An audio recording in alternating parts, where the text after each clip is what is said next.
আমাদের অর্থনৈতিকভাবেও যদি আমরা আগাতে পারি, সাধারণ মানুষ একদম নির্ভয়ে বাসা থেকে বের হতে পারছে। দীর্ঘদিন পর জাতীয় নির্বাচন অনুষ্ঠিত হচ্ছে, কেমন লাগছে আপনার?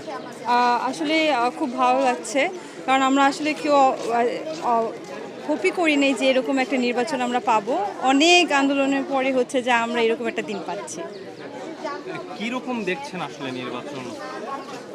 যতটুকু মনে হচ্ছে এখন পর্যন্ত খুব সুন্দরভাবে শৃঙ্খলার সাথে নির্বাচনটা করা হচ্ছে।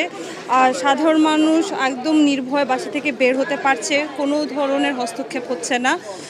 সবাই নিয়মটা মেনে চলেই ভোটটা দিতে পারছে। আপু, আপনার ভোটের মাধ্যমে কিরকম সরকার চান, আর ভবিষ্যৎ বাংলাদেশ কিরকম দেখতে চান? আসলে সবাই তো একটা দুর্নীতিমুক্ত দেশ এবং এমন একটা সরকার চাই যারা দেশটাকে আমাদেরকে সুন্দর করে গড়ে তুলতে সাহায্য করবে।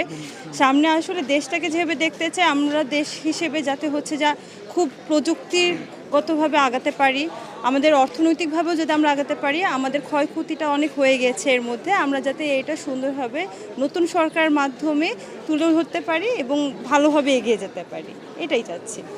ঠিক আছে, ধন্যবাদ।